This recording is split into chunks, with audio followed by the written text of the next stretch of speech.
So Jan, the mayor, will be joining shortly, and then we'll let you officially kick off the session and give the floor to the Secretary General.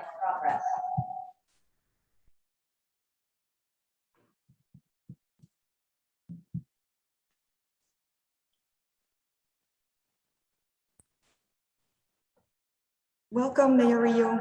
Delighted to have you.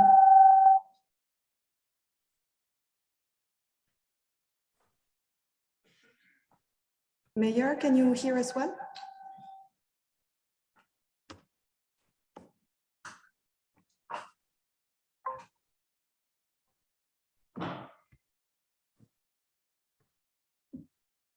Mr. Mayor, can you hear us? Yes, good morning. Excellent, perfect. Can you listen to me as well? Yes, we can hear you well, thank you. Okay. We will be starting shortly. Very well.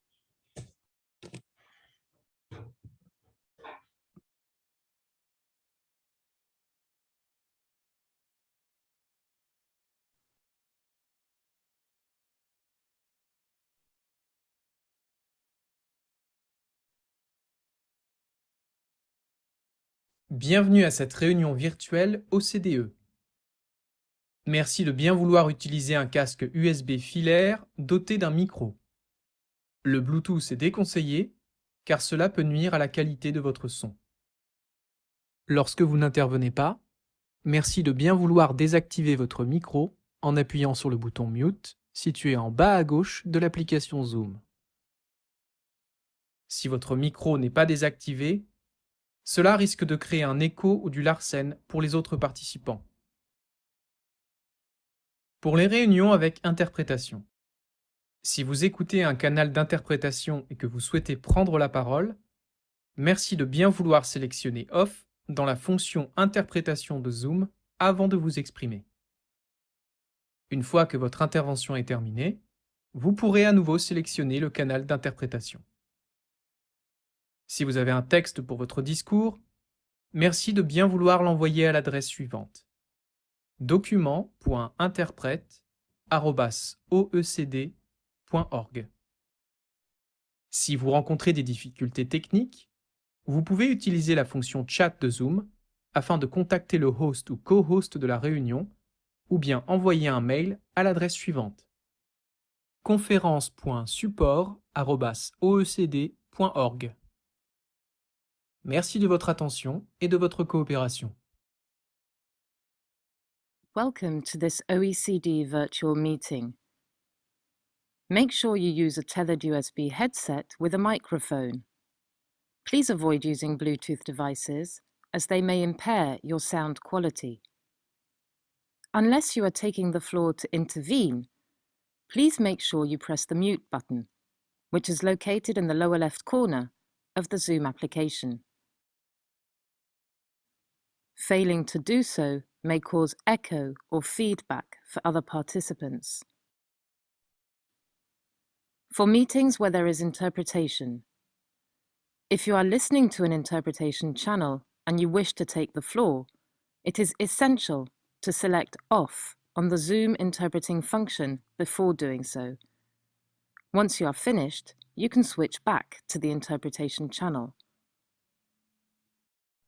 Should you have a prepared text of your speech or any written notes, please send it to the following address: documents.interprete@oecd.org.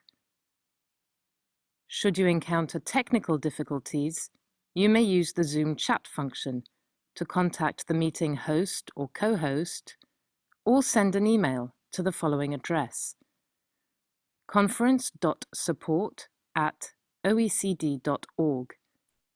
Thank you for your attention and cooperation.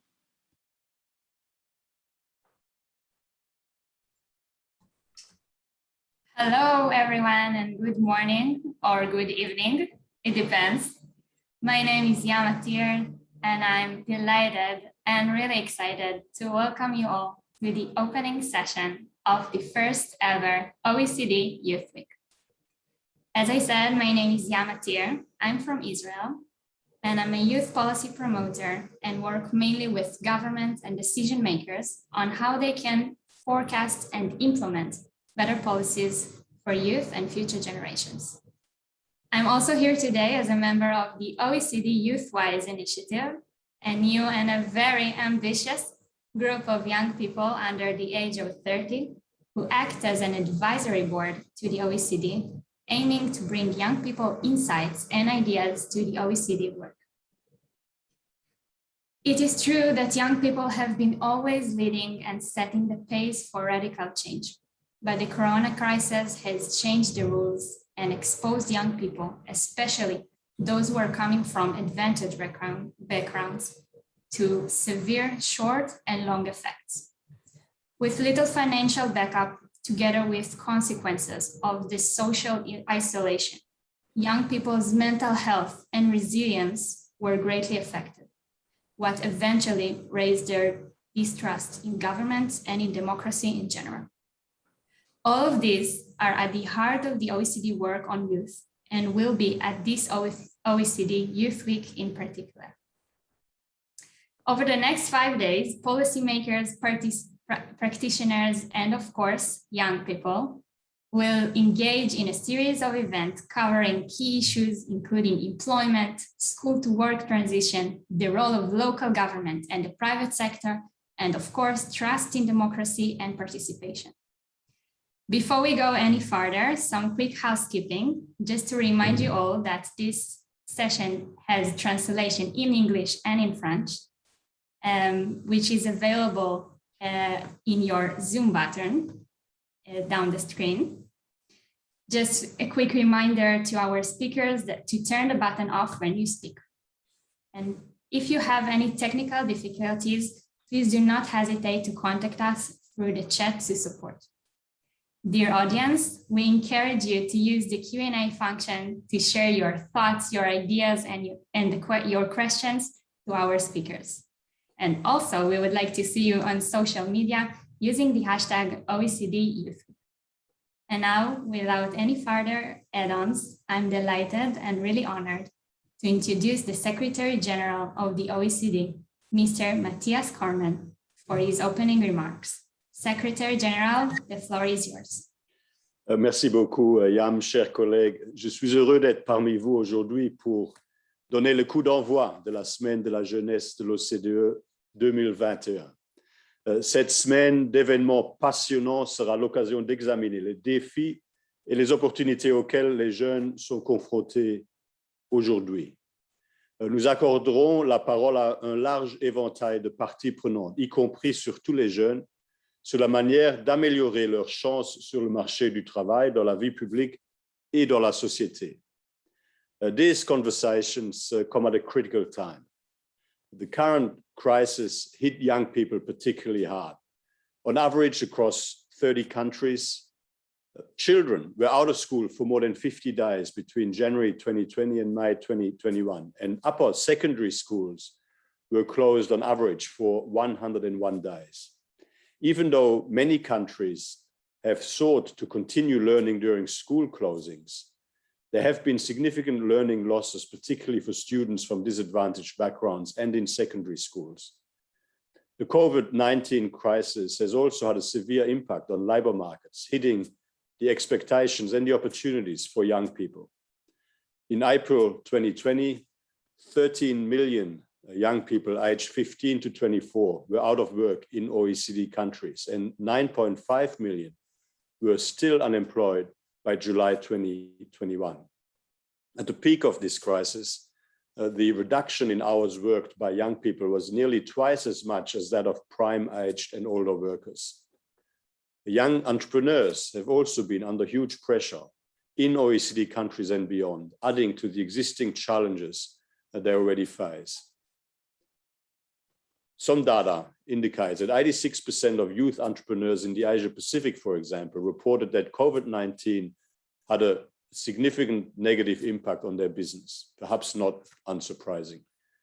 Young people also continue to be underrepresented in public institutions and in public life, and have comparatively low levels of engagement with their governments. There are also growing signs of young people's dissatisfaction with the way democracies function. For some young people, the impact of the current crisis will only be temporary, But for others, there is a real risk of long-lasting negative impacts. This crisis also risks exacerbating broader, longer-term structural challenges facing the young people of today, including job insecurity, skills mismatches, housing affordability, and mental health concerns. To overcome the impact of this crisis and to build thriving futures and the best possible opportunity for young people, we need well-targeted measures and support from across all sectors of society.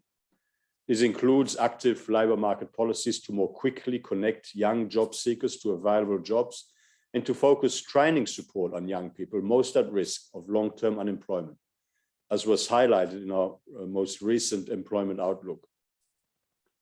For many years, the OECD has been working to place young people's concerns at the center of the policy agenda and to build partnerships that help us deliver better outcomes. Working with national and local governments, we provide tailored policy guidance on youth employment, social support, and skills through our Investing in Youth country reviews. And we encourage action to enhance youth opportunities through our OECD Champion Mayors for Inclusive Growth initiative. In large-scale consultation with youth organizations, our Fit for All Organizations report provides specific governance recommendations to deliver youth-responsive policies and services, to strengthen young people's relationship with public institutions and to promote intergenerational fairness. Actively engaging students, teachers, academics, and social partners, we have also co-created the OECD Learning Compass, a future vision of the skills that today's students need for jobs and civic life. And through the Nuclear Energy Agency, we have organized international mentoring workshops to encourage young students, particularly girls, to pursue careers in science, technology, and indeed maths. Finally, in July, we launched with other international organizations and working with business networks, our Stand by Youth initiative, which aims to create and shape opportunities for young people. Despite all of this work, it is clear that following the COVID crisis, young people need our support now more than ever. Acknowledging this urgency, at our 2021 Ministerial Council meeting in May, ministers called for a new OECD recommendation to promote a government-wide strategy to support young people. The OECD will seek to give guidance on crucial policy areas, including employment, education, social policy, and public governance. This is why the OECD has been engaging with young people directly through YouthWise, and why we're using this OECD Youth Week to organize a comprehensive stakeholder consultation with young people and youth organizations that will inform the Council recommendation. Young people are shaping solutions to improve their own prospects, and we have a lot to learn from their perspectives and ideas. J'ai hâte de lancer cette conversation avec les jeunes, les décideurs et les autres parties prenantes afin d'optimiser les opportunités pour les jeunes dans le monde du travail, de l'apprentissage et de la vie publique. Merci beaucoup. Thank you very much, Secretary General, for your important statement and especially for initiative this Youth Week, which as a YouthWise member, I hope to become an annual tradition at the OECD. Thank you very much. Now let's turn to our panel. Let me introduce you with our distinguished speakers for today. Ms. Priyanka Radhakrishnan, Minister of Youth of New Zealand. Mayor of Barga, Portugal, Ricardo Rio. Mr. Jack Dalrymple, Chief Executive Officer of Global Voices, a youth-led organization based in Australia. Mr. Laurent Franks, CEO of Nestlé Zone Americas, and Ambassador Muriel Pénicaud, the Ambassador of France to the OECD. Welcome you all. Dear speakers, today we would like to hear from you about the action you have been taking to help young people address the challenges they're facing in the world of work, learning, and participation in public life, and how we can all work together to build a better future for them. I would like to kick things off by turning to Ms. Priyanka Radhakrishnan, Minister of Youth of New Zealand. Hello, Minister, welcome. Thank you, Yam. Good evening, it's evening here in Aotearoa, New Zealand, so good evening to you all. And in the Indigenous language of New Zealand, tēnā koutou katoa. It's an absolute pleasure to be here at the very first OECD Youth Week. And before I begin, can I just acknowledge all my fellow speakers, Secretary General, Yamate, to you too. Can I just thank you all for the work that you do? Because really what's brought us all here, on this platform together is the well-being of our young people, and all of you across various platforms are focused on improving that, so thank you. Our government's goal here in New Zealand is to make Aotearoa, New Zealand, the best place to be a child or a young person. Our child and youth wellbeing strategy is a cross-government piece of a program of work that really lays out a shared understanding of what we want to achieve, and it lays out the collective actions that we need to take as government and the ways in which we need to work in partnership with others to achieve that vision. It is a strategy that is supported by about 75 different actions, 49 supporting actions, and it's led by, or pieces of it are led by about 20 different government agencies. It was actually developed by the Prime Minister, led by the Department of Prime Minister and Cabinet. It was developed alongside different youth-focused organisations, and with feedback from about 10,000 people, 6,000 of whom were children and young people. And it draws on the best of social science evidence and also cultural wellbeing frameworks that are unique to New Zealand. One of the actions that I mentioned out of the 75 main actions is the Youth Plan. The Youth Plan 2020-2022, and I lead that as the Minister for Youth. It predated COVID, but given the current environment that we are in, it's now pivoted to focus on mitigating some of the impacts of COVID for our young people. Because while COVID has given us a number of challenges that we need to collectively overcome, it's also given us time to pause and reflect and look at what we can do better and ways in which we can do things better as well. Our young New Zealanders have been particularly resilient in the face of the number of challenges that we've seen brought about by the COVID pandemic. But, and I think as the Secretary General acknowledged as well, this pandemic has exacerbated a lot of what people have been facing previously. And I guess also exacerbated the experiences for some who had previously been disadvantaged as well. And so, as I mentioned, the Youth Plan sets out the government's actions in partnership with others to mitigate that. It also ensures that we have a way for young people to have their say on decisions that are made by government and that their voice is turned into action.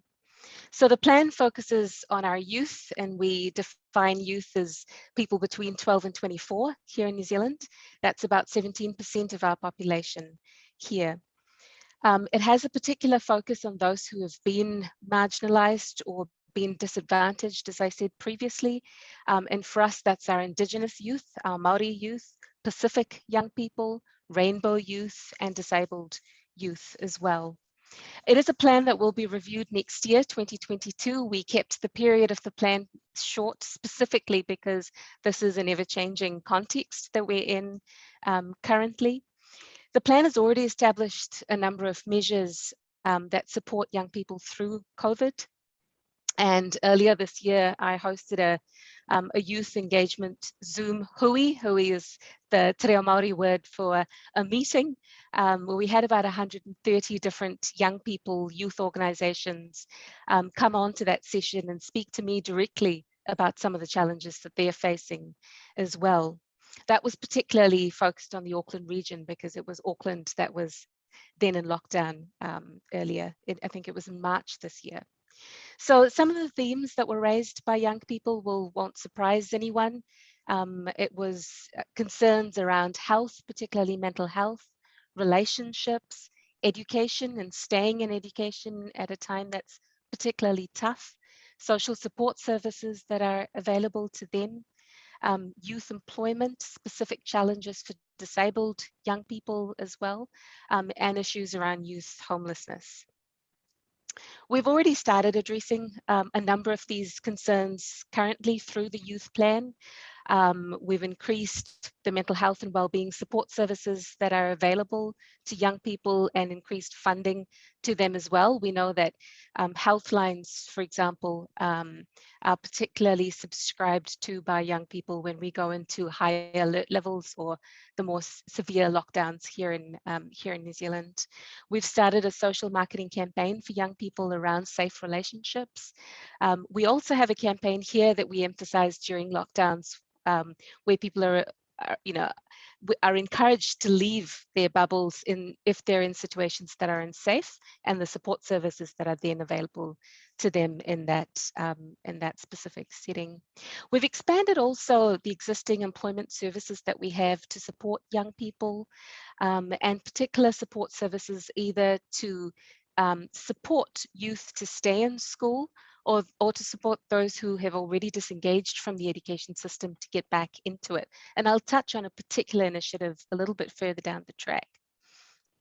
But we know that many of the young people are young people who experience long periods of non-participation in education or training or employment, have specific characteristics or environments that they're the products of, things like material hardship, growing up, for instance, intergenerational dependence on benefits. We are a welfare state, poor mental or physical health, or a disability.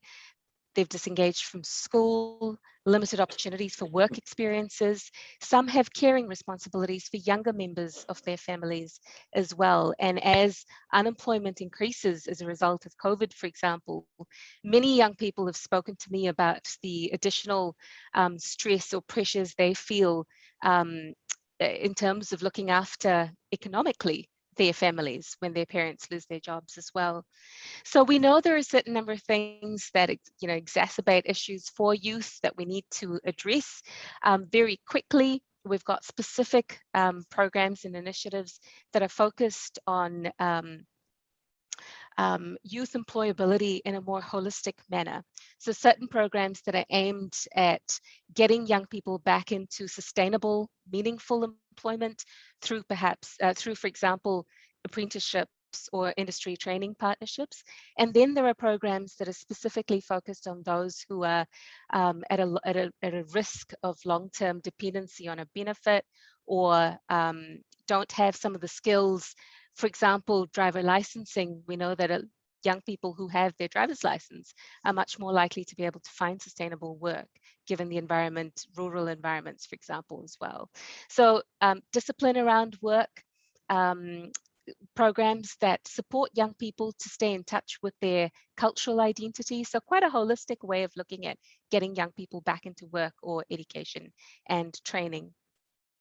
Finally, there is a program that my ministry funds, which supports young people who are disengaged from the education system to get back into the education system or stay in it as well.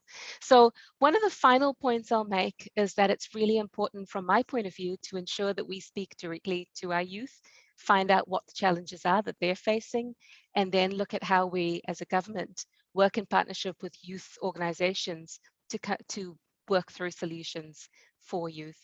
I'll leave it at that for now, but can I just once again say a huge thank you for having me on this panel.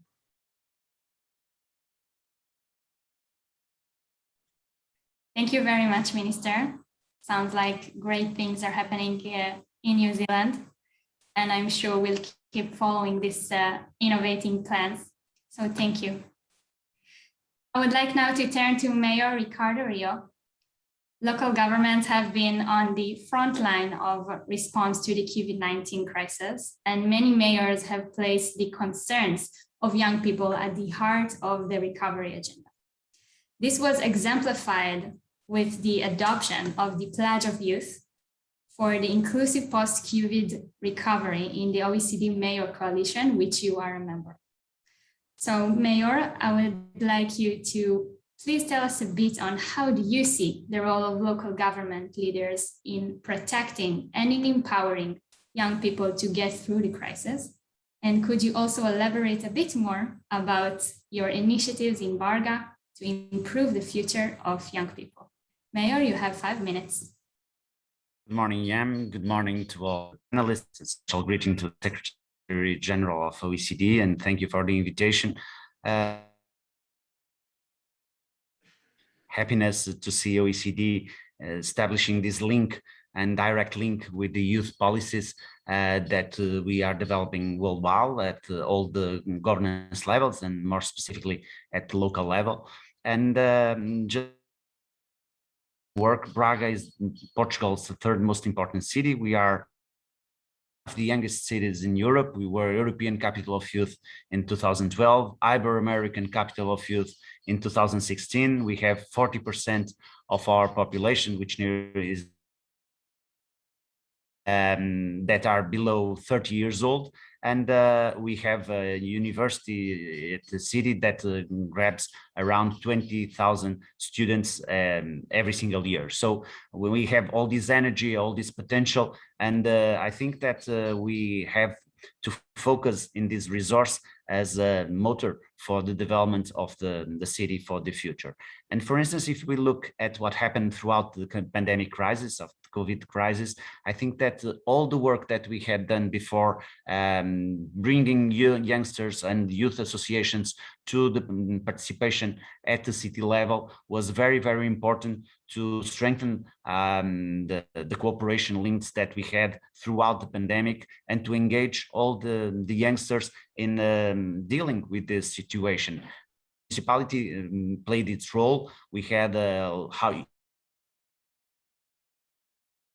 we assured that throughout the crisis, not a single student in Braga didn't have access to a computer, so that they could follow their classes through digital education. We had a lot of effort in the period in which the schools were working to deal with testing of professionals, of students, of teachers, with all the equipment and protection that was needed for the schools, and with the supply of food when the classes were interrupted, because most of the people with less resources have a very important role in accessing to a meal at school. And so we assured that even at home they would have the same access to that meal. And also in terms of the vaccination process that is almost completed for people over 12 years old here in Portugal and in Braga in particular. And many other dimensions that also were mentioned by the minister, as we assured throughout the isolation period to establish a direct connection with the associations and youngsters, so that through Zoom meetings mostly we could still have contacts, we could still develop cultural projects, we could develop working classes for exercise, so that they will keep themselves active throughout that period. But I think that on return, we also received a lot of support by the old youngsters as they participated in many volunteer projects. They were a huge support, for instance, for providing medicine, shopping goods for elderly people that were isolated. And that was very, very valuable. And I think it showed the resilience of our youngsters. For the future, we are obviously focused in recovering the consequences of this period. We are, as always, were very committed to the creation of good access to working conditions here in Braga. We have been focusing the project and the management of the city to create more job opportunities. We have been attracting a lot of companies, supporting the development of other companies that were settled already in the city to provide jobs to the youngsters. And the best evidence was the big bounce back that we had in the post-COVID. We reached nearly 8,000 unemployed people throughout the pandemic crisis, but we decreased to 6,000 just in the recent weeks because of the dynamic of the city and the recovery that we are suffering right now in the city. Also, we always try to capacitate the youngsters through education, through training, and we have a lot of partnerships with schools, with other institutions. We always try to attract more talent to the city, and we have been also trying to allow youngsters to participate more and more in the city level. We have a local youth council in which dozens of associations have a common presence here in the city, and they all try to bring their contributes, not only for the policies that directly link to the youngsters, but also to the whole society. And that is very important because they always are concerned with social affairs, with the sustainability themes, which are also in the front line of our priorities. Also, and that will be my final remark, it is very important to boost innovation. And we have here in Braga, both in the economic sense, through Startup Braga, which is an entrepreneurial project that supports projects from youngsters from the university or from any kind of other project to develop their projects and to support their initiatives. And also, we also try to bring that innovation to social innovation. And we have the Human Power Hub, which is a specific social innovation hub, which also has been trying to attract a lot of new projects that deal with the social conditions in the city through an innovative way. And all together, we are bringing youngsters to the management of the city, allowing them to participate, and at the same time assuring that all the policies can provide the quality of life that they want to enjoy in the city of Prague. Thank you. Thank you very much, Mayor. Indeed, I think that local governments are holding a key role in shaping youth future. And I think it's really fascinating and is inspiring to see the potential in local coalitions and the impact they create. So thank you very much once again. I just, before we keep going, I just want to remind our audience that you can use the Q&A function to talk to us, ask questions, bring your idea. So we really want to hear you. Let me now turn to Jack Dalrymple, CEO of Global Voices. Hello, Jack. Jack, the OECD report, Fit for All Generations, shows that when young people are engaged in decision-making processes, they tend to be much more satisfied from the outcomes of the policy. But when it comes to the emergency action took during the COVID-19 crisis, many young people felt little or not engagement at all in the decision-making processes. I would like to hear from your experience, what can government do to take into account youth voices to recovery process, and how governments can act now to increase young people's trust in them and in democracy in general? Jack, the floor is yours. Perfect. Thank you so much for that question. Firstly, you're right. During the pandemic, governments did need to make very quick decisions, and this often meant that many groups, especially young people, were left out and left behind in decision-making. But we know that this isn't necessarily anything new. We have seen these same discussions happen in just about every crisis, and trust in government, especially from young people, has been falling precipitously for years. COVID-19 is obviously a game changer, but the basic elements of the crisis and its impact on young people have been known for a while. So for me, I think the key question now needs to be that how those in government, and more broadly, we as a society, can better institutionalize youth voices so that when the next crisis hits, we'll be better prepared, that we'll have the research and case studies to support our actions, and the lines of dialogue to young people will be open. So in terms of some solutions for this, I suppose the first part of the solution, I think, starts at a local level. This is where young people feel that sense of community, and it can be a level of government most responsive to youth concerns. In my experience as a cricket coach with some 12-year-old kids and working with refugee and migrant families at a local non-for-profit, it has been through these opportunities to interact with the community that I've been able to develop a stake in it. And in responding and recovering from the pandemic, and as everyone starts to re-enter society, it'll be down to these local councils to rebuild this trust in government and make sure that young people do feel that sense of belonging in the community through initiatives that engage with them. Next, we need to make sure governments provide tangible avenues for engagement and discussions with young people. There are several ways in which that can be done through youth parliaments, advisory groups, and co-designed workshops. I've loved some of the things that the previous minister talked about in terms of engaging with young people. If a policy does affect young people, there needs to be some engagement and some consultation with them. In Australia, there's a really exciting organisation that's actually got young people to write speeches that would then be read out by their local member of parliament. At Global Voices, a youth-led non-for-profit, we developed policies written by young people on topics as diverse as improving climate change and sustainability education, and removing barriers to sport participation for lower socioeconomic status families. Once these reports are finalised, Global Voices will send them out to key policymakers to highlight possible policy solutions. Seeing all these young people around me so passionate to make an impact highlights how young people do actually want to be heard and can be solution architects for the problems that they inherit. We can co-design policy changes and provide solutions that others may not have considered.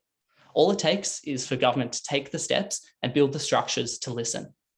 I would also note the very important role for civil society, and in particular youth-led and youth-focused organisations that can help governments achieve this goal.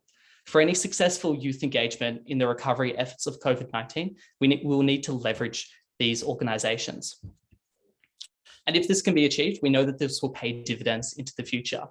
We know that consultations build better collaboration, better trust in government, and open channels of communication during a crisis.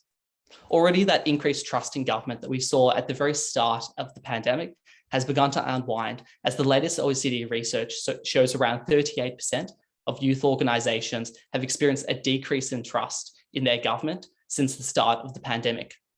With young people being disproportionately affected by this crisis, losing study and employment opportunities, along with being more at risk of mental health challenges, we have a unique opportunity to reverse this trend. Organisations like the OECD Asian Development Bank have shown evidence-based approaches to make this happen, whilst youth organisations like Global Voices are always eager to be involved in the discussions. I suppose one final point to note, in preparing for this question and this particular panel today, I wanted to do some further research on Australia's history of engaging with youth. And I came across a press release from 1979, so 20 years before I was born and around 40 years old. In it, the first National Youth Advisory Group was created to provide guidance for the Minister for Employment and Youth Affairs at the time on matters related to young people. Back then, they talked about better consultation for young people, better crisis accommodation, and better transitions from school to work. Clearly, the issues that we're talking about today and over the next week are not necessarily new, but they have become more complicated even before COVID. So governments and society, time and again, have been encouraged to engage with young people and involve them in decision-making. The challenge has been to make these actions and these solutions stick. Individual youth advocates will come and go. So through this OECD Youth Week, I really encourage everyone here to think about sustainable solutions so that society can embed youth engagement into decision-making process at every single stage of policy development. This means that when the next crisis hits, we might not make the same mistakes that we previously have. Thank you so much for the time. Thank you so much, Jack. And I can say from my personal experience that I know that we have a lot of work to do with government officials when it comes to finding the right models for engaging youth. So I really want to thank you for your work in raising that important voice. So thank you very much. And now let's take a look at the role of the private sector when it comes to young people. We have with us today Laurent Franck. You are the CEO of Nestlé Zone Americas. Your company founded the Alliance for Youth in 2014 to help young people to create job opportunities. And I would like to ask you if you can tell us a bit more about what motivated Nestlé at the time to launch this initiative and what action has been working for you to support young people. And if you can more generally to say, how do you see the role of businesses, big and small, in supporting youth during the pandemic and actually even beyond the pandemic? Please, the floor is yours. Thank you, Yam, Secretary General, fellow panelists. Yam, it is an honor to be with you today and kick off this OECD Youth Week. It is such an important topic on the agenda of the community, on the agenda of the business. After all, if Braga, I kept the number in mind, is a young European city, 40% youth population, but the world is even younger. We should keep in mind that more than 50% of the world population is below 30 years of age. So we are not talking about small group, we are talking about the main demographic group. And in times of crisis, and there is no doubt that we probably live the mother of all crises with the sanitary dimension, economic, social, political, and many other dimensions to it. There is no doubt that the most fragile are always the most impacted, and the youth is among the most fragile.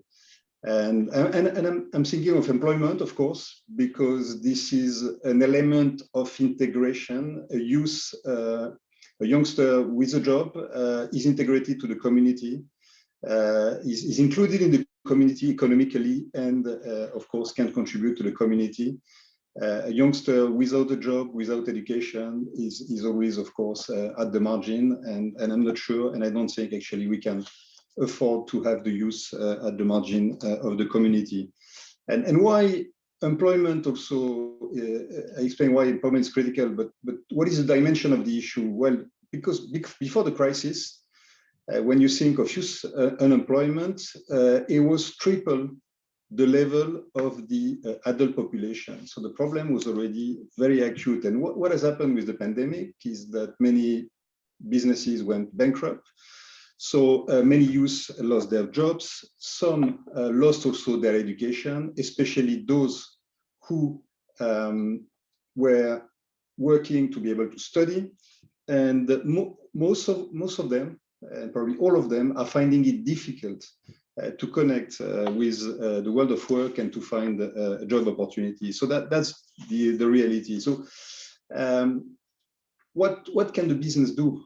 And you were right to highlight big or small. I think every business can do something about it. And why is it important that the business does something about it? Because most of the job opportunities are offered or created in the private sector. In current times, I'm not sure that the public sector is in a position with the level of indebtedness globally to create many job opportunities, but the business, of course, has this power and this capacity. And it's not only providing job opportunities, offering job opportunities to the youth, it's also contributing to their education. The best form of education is the one that combines the theory and the practice. It's called vocational training, it's called apprenticeships, and in this endeavor, or in this approach, the business has a critical role to play next to the academia, as it provides the practical experience. The best form to learn is to learn the theory and to learn the practice. If you got the two, you are truly employable and you have a value in the marketplace. So the business can do something about it because the business is an actor of this. And when you think of the global agenda around with the technologies, with sustainability, environmental sustainability, the global agenda of skilling, reskilling, upskilling, there as well, the business can do something about it, of course. And we can do something about it through traineeships, apprenticeships. It's a devastating number to know that, for instance, in Latin America, but I'm sure that the global number is very similar. 70% of the offering in traineeship and apprenticeships has disappeared. And every business, small or big, can offer one more apprenticeship or many more apprenticeship, and then make the youth more employable, because the youth that has a practical experience is, of course, a lot more employable. And back maybe to the youth, just to highlight that the youth is really at the heart of the sustainability agenda. You take it from every angle: technology, environmental sustainability, diversity of inclusion. It's about transforming, and transforming with the youth is of the essence and is obvious in those topics that have a direct connection with the youth. And if we think of building back better, there is no other way to do it than to do it with the youth. So now to Nestlé's contribution, Actually, we started to really mobilize at scale in the previous crisis, because we should not forget that we had a previous crisis, which we had hardly recovered from, the great financial crisis. And this one had a devastating impact as well. I remember that 2013, when we launched the initiative in Europe, 1 in 4 younger European, and it's an aging population, was out of work. And in countries like Spain or Greece, it was well above 50%. So you can imagine what was the devastating impact. So we decided to mobilize. We can offer jobs, we can offer traineeship, apprenticeships, we can offer readiness for work activities, help youngsters write a CV, prepare to pass interviews. And then progressively, we added the new dimensions like entrepreneurship. Entrepreneurship is a major source of innovation, value creation, but also job creation. So we can support young entrepreneurs.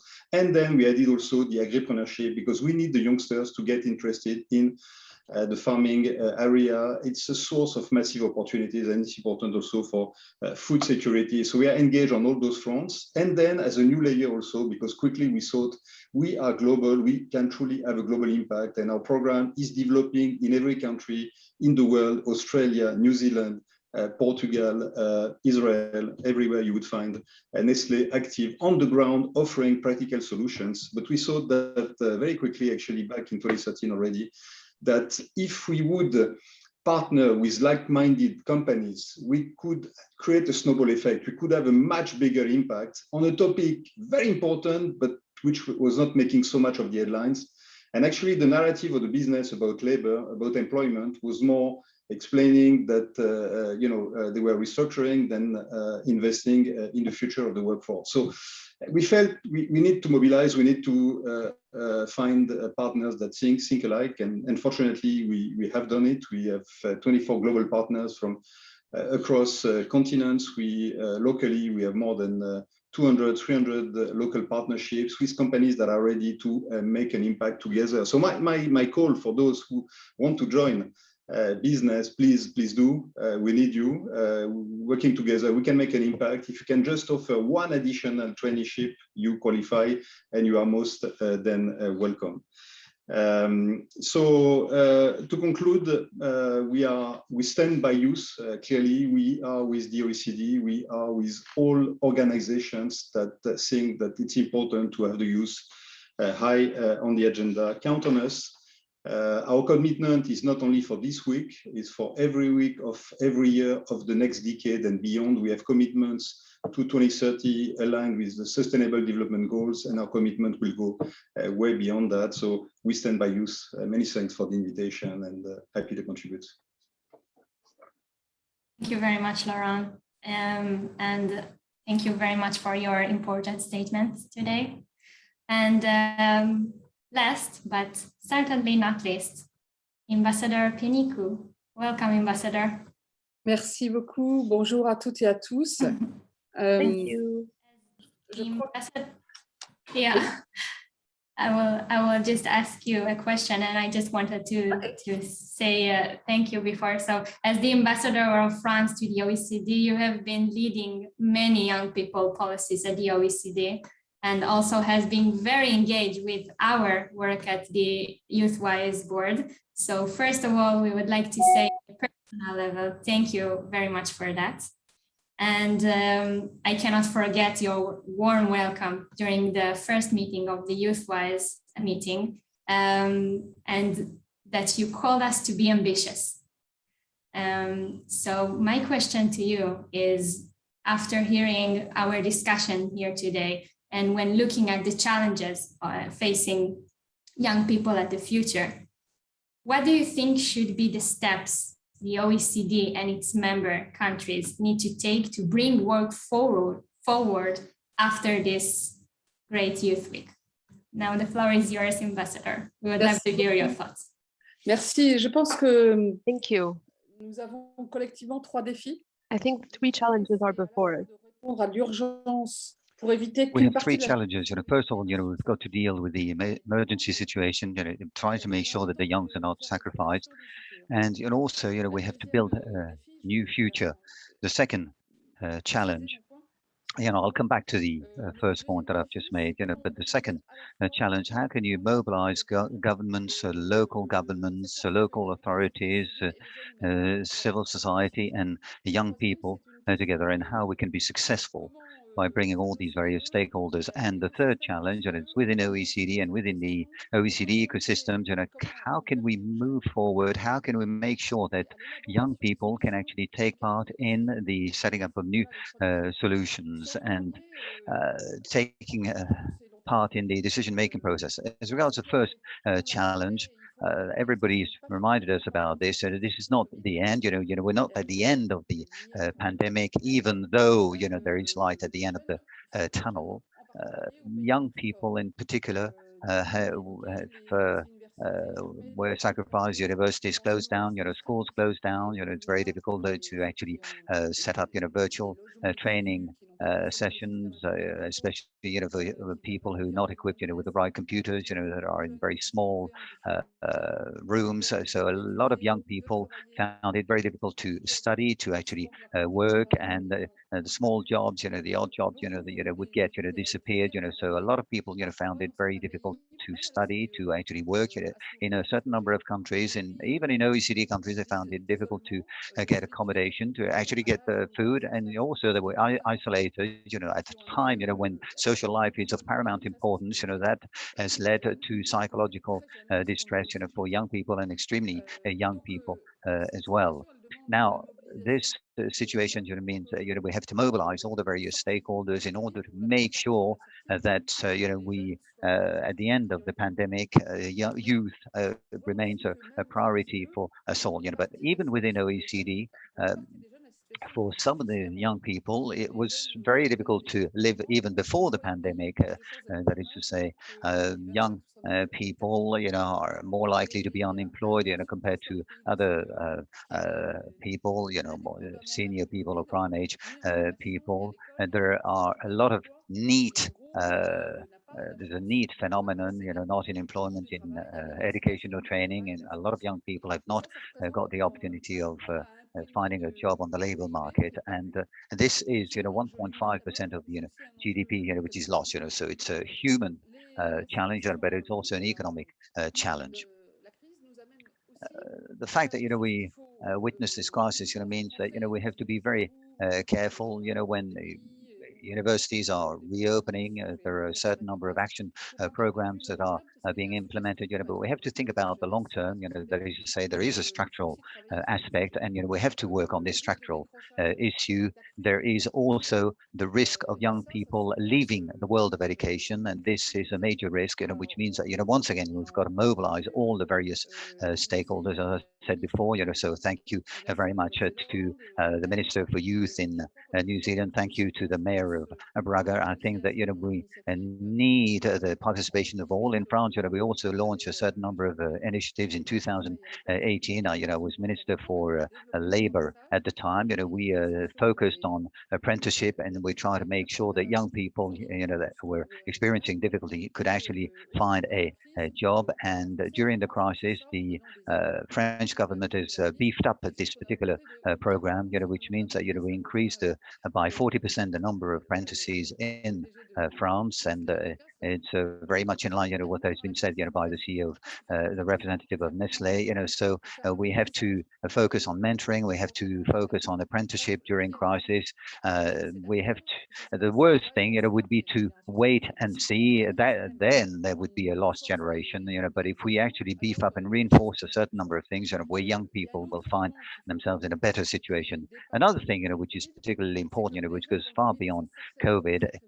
Even during COVID, there is a transition of the labor market. You have digitalization, and you have also other the energy transition. A lot of new jobs will come to the fore in 2030, which means new opportunities for young people. They're very interested, young people, in environment, and for the energy transition or the green transition. This is the same. It can be an opportunity, but exiting the crisis means that we have to speed up on a certain number of aspects, such as digitalization, and young people have got to be involved. So we need a holistic approach. There is also the role of social partners, the companies, social partners. They've got to tackle this particular problem. I think that this is not only the future, of young people, but the future for all of us. I think that there is an African proverb that stipulates that you don't inherit the land of our ancestors. You actually borrow it from the future generations, and I think that this is something which is particularly relevant. We're very concerned about the emergency aspect, but also the long-term aspects. In March last, we 150 high-ranking people in France have actually asked all the civil society to actually get involved, youth associations, young people, sports people, athletes, companies. Everybody was involved, all hands on deck, if I may put it that way, in order to make sure that we would do something for young people. And I'll come to the last point, which is of paramount importance for me. It's the how can young people take part in the decision-making process.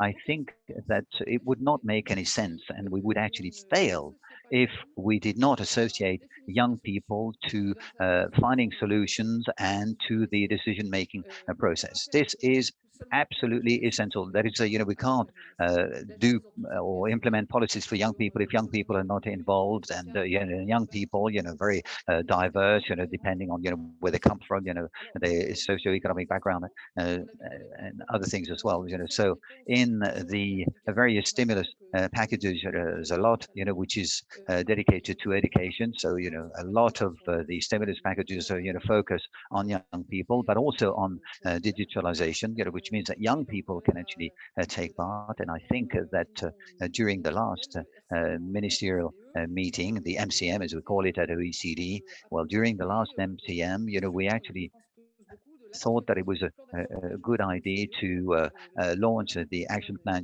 for youth. Mr. Coleman has talked about this specific program, and in the weeks to come, for the MCM that we'll have in 2022, I think that we have to have a holistic approach on youth, and perhaps we can do some experimental work. How can we make sure that young people actually take part in the implementation of solutions, not only to deal with the emergency, but also to actually focus on the long-term aspects and stand by youth. We actually need you. Thank you very much.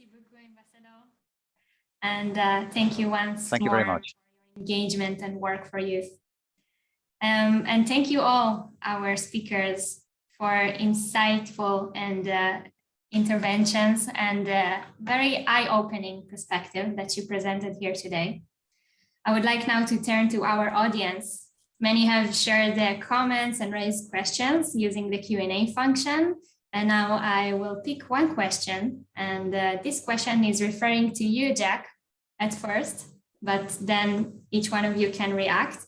So the question is, we talked about the young people issue, but what can young people do themselves to make sure their voices are heard by officials and people in power? The floor is yours.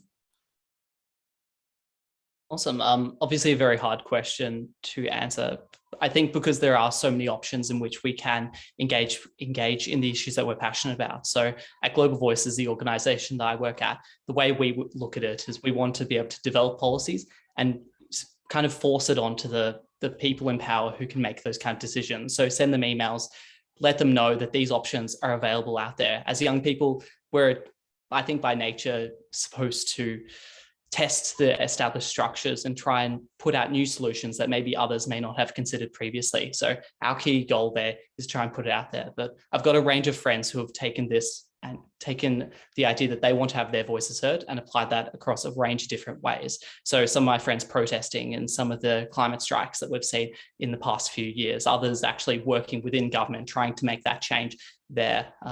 I think if you're a young person who is interested, I think one of the best things that I found is looking at those youth-led organizations that are trying to get these actions implemented. I think going to them and trying to volunteer your time is one of the best places to look at. but I'm sure some of the other speakers here may have some other recommendations. So really excited to hear from all of them too. Please, if anyone want to react, so please do. I can add something to this. There's also another question that is linked with this one that talks about trust in government. And I think that it's all connected, because the question is not only about establishing the link, listening to youngsters and engaging them, but also to make them feel that their voice is really heard and that there are consequences that come from their suggestions, from their contributes. And for instance, here in Braga, we were pioneers in the country to create a specific participative budget to youngsters, in which the youngsters can propose actions for the municipality, and they are financed by the municipality and then developed by the youngsters or their youth associations. But on top of that, I think that to build this link of confidence between the youngsters and the government is really very important, so that people are heard, they value their opinions, and they believe that they participate, because that's what happens indeed. Peut-être dans le même esprit, je voudrais dire que l'OCDE peut probablement nous aider. Well, I think that OECD can actually provide some help on this. You know that OECD is benchmarking all the various countries, and we're trying to focus on the best practices, at social or economic level, and as regards stimulus packages, work on youth. There's a lot of work that is being carried out, by the various directorates of OECD. For example, we have one young person, one solution. This has been launched in France, and this has been benchmarked, with what's happening in other countries. I think that OECD could actually ask the various governments, what are the programs that are implemented in order to make sure that there is this link between young people and the government, the different types of participation that exists. This would be of interest to me. I mean, we trying to do something in France, but it would be very interesting to find out, what's happening in all the various countries of OECD and other countries as well. Okay, that's not something that I had planned to say.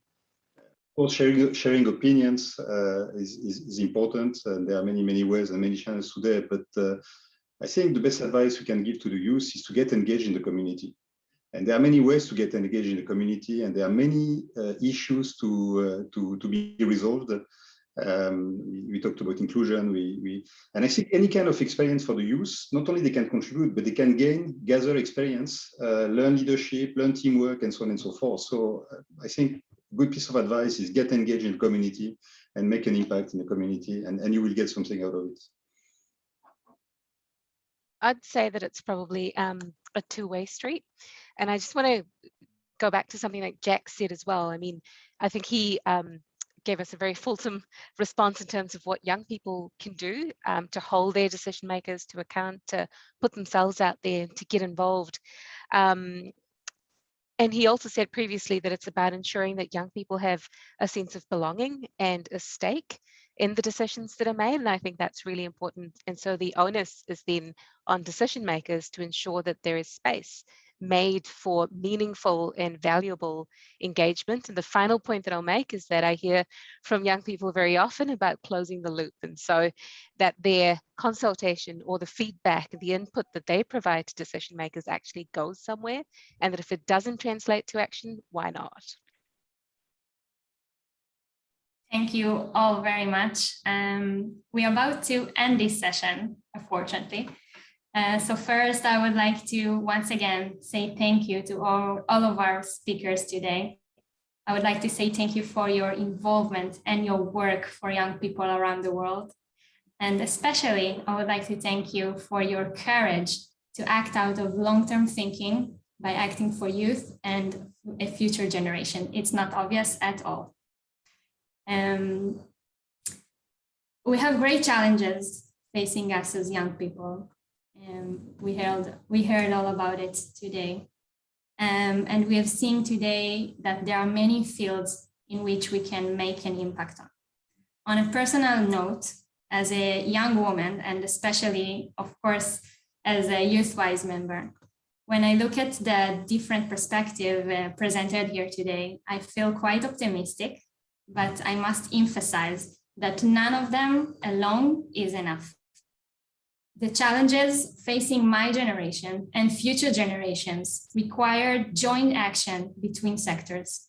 The most urgent challenge for my generation is to build ability to work together and create new collaboration outside the box we used to. By saying that, I would like to take the opportunity of this Youth Week and calling you here today. Take young people into account in your decision-making processes, including young people and youth organizations representing young people in the creation of those new innovative collaborations will lead to better policies, better long-term participation, and better tomorrow for us all and for our next generation. Our session has come to an end now. Thank you all for coming here today. I invite you to stay engaged in the other sessions of the OECD Youth Week. Enjoy the week and goodbye.